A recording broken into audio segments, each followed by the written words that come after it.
입장이 또 한 가지 또 바뀐 게 하나 있는 게 네. 트럼프도 트럼프지만 김정은이 원할까요? 다급한 트럼프 아니야? 정말로 그게 원하는 것일까? 국사령관이 뭐라고 얘기했냐면 자기는 이 미중 패권 경쟁은 적어도 20년 간다. 정권과 불문하고 만약 이 4년의 시험 때 살아남는다면 우리는 지금까지 보지 못했던 이제 미국을 보게 될 것입니다.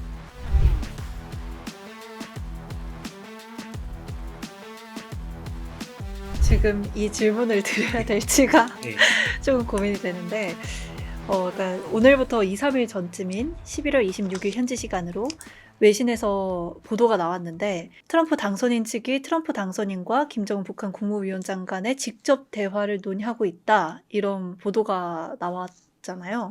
이 보도가 또 근거 없이 나오진 않았을 것 같은데 앞으로 어떻게 될지 정말 감이 안 오는데 일단 트럼프 임기 동안에 싱가포르 하노이에 이은 4차 북미 정상회담이 열릴 수는 있을까요? 입장이 또 한 가지 또 바뀐 게 하나 있는 게 네. 트럼프도 트럼프지만 김정은이 원할까요? 지금 어쨌든 러시아라는 어떤 생명줄이 있는데 그리고 이렇게 생각할 수도 있죠. 트럼프는 이제 4년밖에 없어. 그러면 나는 계속 하는데 얘가 만약에 이제 성과물을 내려면은 다급한 건 트럼프 아니야?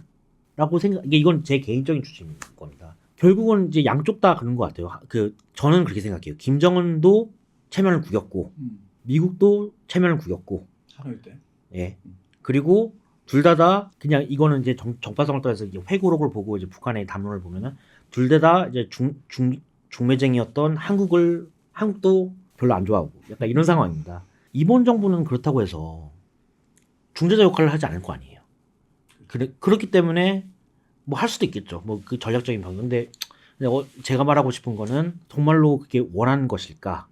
결국 성과물이 있어야 되는데 라는 부분에서는 저는 좀 회의적으로 봅니다. 여러 가지 그러니까 시나리오를 얘기하는 것 뿐인 거지 아무도 모릅니다. 그리고 플레이어는 트럼프만 있는 게 아니다. 북한도 플레이어고 한국도 플레이어고 일본도 플레이어고 중국도 플레이어고 여기 러시아까지 있기 때문에 좀 상황을 봐야 될 것 같습니다. 중국의 대만 무력 침공 가능성에 대해서도 좀 짚어봐야 될 것 같은데요. 작가님께서도 작년에 한 인터뷰에서 언급을 하셨지만 지난 2021년에 필립 데이비슨 인도태평양 사령관이 2026년, 2017년 이 안에 중국이 대만, 타이완을 무력 침공할 가능성이 굉장히 높다라고 말을 해서 또 이슈가 됐는데요. 올해 9월에는 또 9.12 테러를 일으켰던 알카에다 수장인 오사마 빈라덴을 제거한 미 해군 특전단인데 네이비실 팀 6가 중국의 대만 침공을 대비해서 1년 이상 훈련을 해오고 있다. 이런 보도도 있었더라고요. 그래서 트럼프가 이제 당선이 된 현재에 중국의 대만 무력 침공 가능성에 대해서는 또 어떻게 보시나요? 이거와 관련해서 이제 엘브리지 콜비도 비슷한 만났을 때도 얘기를 했지만 어쨌든 지금 우크라이나 전쟁 때문에 타이완에 가야 될 무기들이 지금 못 가고 있어요. 이것도 F-16이나 이것도 다 지금 포탄부터까지 다 연기가 되고 있거든요. 그것 자체만으로도 굉장히 지금 우려스러운 겁니다. 결국은 한국 전쟁 때도 그렇지만 우리가 잘못된 시그널을 줘서 대비가 안 됐다는 그런 시그널을 준다고 했을 때 오히려 침공을 이제 초래할 수 있는 가능성도 굉장히 있는 것이고 이성적으로 생각하는 게 상대가 민주국가라고 보면 굉장히 위험한 게임에 빠지는 게 사실은 푸틴이 우크라이나 침공할 거라는 서방 세계 미국 빼고는 다 이거 지금 미국이 지금 오버하는 거야라고 했었고 프랑스의 그 정보 수장은 그 침공 3일 전까지만 해도 침공 절대 안 한다 했다가 침공한 다음에 잘렸어요. 그게 어떻게 보면은 독재 국가에 갖고 있는 습성입니다. 왜냐하면은 독재 국가는 전문 용어로는 이제 오디언스 커스트가 없거든요. 내가 말한 거는 그냥 바꾸면 돼요. 그러니까 민주주의 국가는 어쨌든 공약 사안에 대해서는 어쨌든 대중들한테 얘기를 하는 거기 때문에 비용이 발생하는 거기 때문에 근데 그 시진핑 같은 경우는 어쨌든 자기 마음대로 이렇게 그러니까 어쨌든 자기의 레거시 때문에 우크라이나가 했던 것처럼 할 수가 있는 것이죠. 그렇기 때문에 공화당뿐만 아니라 민주당에서도 똑같이 우려하는 거는 점점 더 커지고 있는 것 같아요. 공화당은 왜냐하면 우크라이나 지금 지원 줄이고 그 자원들을 인도태평양에 지금 투입해야 된다고 얘기하고 있는 상황이기 때문에 오히려 더 심각하게 보고 있어요. 다만 아까 얘기했던 것처럼 방위분담금 문제가 얘기하는데 오히려 한국보다 타이완부터 먼저 때릴 수도 있어요. 지금 얘기는 들어보면은 굉장히 불만이 많은 게 한국은 아까 얘기했잖아요. 북한을 상대로 어쨌든 4% 정도 전후에 이게 GDP를 투자하는데 그들의 시각에서는 뭐냐면은 북한보다 중국이 훨씬 더 큰 국가, 우리나라하고 거의 맞먹는 국가인데 타이완 얘는 뭐하냐. 말로만 도발만 하고 강하게 나오는데 전혀 투자도 안 하고 있고 징병기간도 굉장히 몇 개월인가밖에 안 돼가지고 굉장히 짧아요. 그러니까 미국 입장에서는 니네 이렇게 강경하게 얘기하고 우리 연루시키려고 하는 거지 라는 의심이 있는 거예요. 그렇기 때문에 타이완에 대해서도 굉장히 압박을 많이 할 겁니다. 너네 안 하면 우리 버릴 수 있어 라는 수사까지 쓰면서 그만큼 이제 긴장하고 있다는 것이죠. 그 타이완 문제에 대해서는. 예. 그리고 이제 또 한 가지가 사실상 트럼프 행정부의 모든 포커싱이 어떻게 보면은 그 외교 안보 전략이 중국으로 향해 있다 이렇게 볼 수도 있는데 바이든 정부 때도 중국을 좀 더 위로 올렸다고 하셨어요. 근데 최근 안보 투톱이라 불리는 이 국무장관 그리고 국가안보보좌관 이 인선을 보면 이 대중강경표 파죠. 마코 루비오, 그다음에 마이크 왈츠 각각 인선했는데 이 트럼프 당선으로 미중 갈등 더 격화될 것으로 보십니까? 책을 쓰는 데서 참 많은 이제 도움을 받았고 이제 조언을 해주신 분이 이제 빈센트 브룩스 한미연합사령관입니다.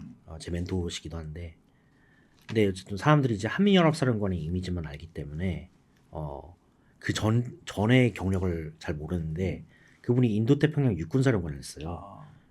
거기도 4스타 자리고 그 전체적인 인도태평양 전략의 어느 정도 초창기 설계를 했던 사람이에요. 제가 한번 물어봤어요. 혹시 정권이 바뀌어가지고 타협하게 되면 우리 괜히 그 대중경제 정책에 썼다가 우리만 세대는 거 아니냐고.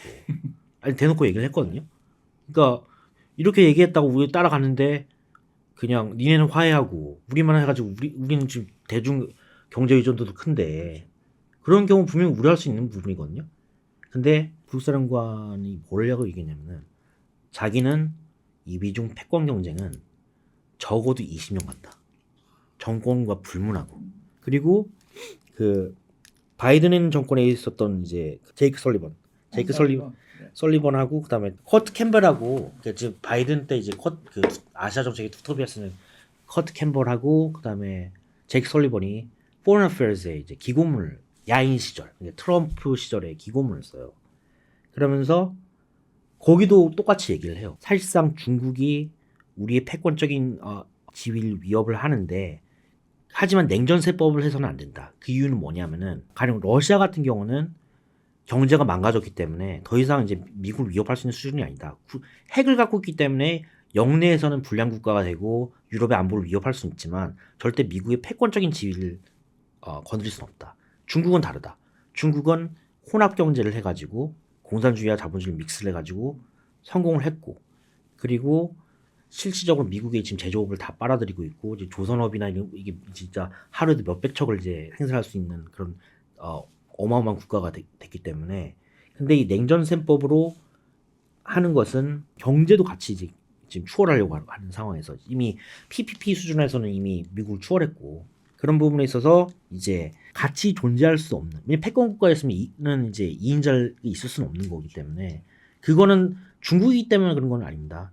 사실상 일본 같은 경우도 70년대 어쨌든 미국의 경제를 위협하니까 바로 이제 플라자 코드 때려버려가지고 일본을 이제 잃어버린 20년 국가로 만들어놨잖아요. 이거는 이제 패권 국가로서의 숙명입니다. 그렇기 때문에 미국은 이제 중국을 자기네 좀 패권 경쟁 국가로 보고 계속해서 더 격화될 거라고 저는 봅니다. 마지막으로 질문을 드리고 싶은데 작년에 우리는 미국을 모른다 이 책을 출판을 하셨고 베스트셀러에 오르기도 해서 이 질문을 마지막으로 드리지 않을 수가 없어서 드려봅니다. 작가님께서 바라보는 미국은 어떤 나라인가요? 참 어려운 질문인데요. 아까 이제 미국의 여러 얼굴들에서 얘기를 했잖아요. 원로주의 때 고립주의, 전통적인 미국, 그다음 세계 경찰국가, 팍스 아메리카나, 그리고 네오콘 때 개입주의, 그리고 지금의 트럼프주의까지. 이 얼굴들이 이제 갑자기 태어난 것이 아닙니다. 아까 얘기했던 것처럼 80년대부터 네오콘하고 고보수주의자들은 싸웠었고, 그다음에 이라크 전쟁 때도 싸웠었고, 그리고 사라진 것 같았지만 다시 불쏘시개처럼 나타난 겁니다. 결국은 이제 누가 권력을 잡느냐에 따라 미국의 얼굴은 굉장히 많이 바뀝니다. 근데 이제 앞서 이제 네오콘하고 이제 고보수주의자들의 담론을 얘기한 것처럼 사실 이제 오랜 단련과 이제 경쟁 그리고 이제 또 이제 미국 내부뿐만 아니라 대외 환경이 어떻게 바뀌느냐에 따라 이제 삼박자가 맞아 떨어져서 이제 우리에게 이제 얼굴을 비치는 것이죠. 가령 이제 제가 워싱턴 DC 같은 경우는 사실 출입처에 있는 것보다 미 의회에서 미국의 이중을 더 잘 알 수 있었고 그런 각종 소모임이나 싱크탱크 있을 때 오히려 여러 목소리들이 쏟아집니다. 미국은 다인종 국가잖아요. 운이 좋으면은 자기네가 옹호하는 세력에 대한 이제 정책이 주류 정책으로 채택이 될 수도 있죠. 근데 대부분은 이제 용도 폐기가 됩니다. 그런데 일부 정책들은 이제 불쏘시개처럼 다시 살아난다는 것이죠. 트럼프, 바이든과 경쟁에서 재선 실패, 끝날 줄 알았죠. 의회 폭동, 탄핵, 살해 위협, 그리고 이제 근데 끈질기게 살아남아서 이번에는 이제 압도적인 이제 미국민의 지지율을 받고 미국민의 관점에서 이제 희망의 아이콘이 된 것이죠. 미국민의 관점대로 이제 희망이 현실화될지 거짓 희망으로 남을지는 앞으로 4년의 행보가 중요하겠죠.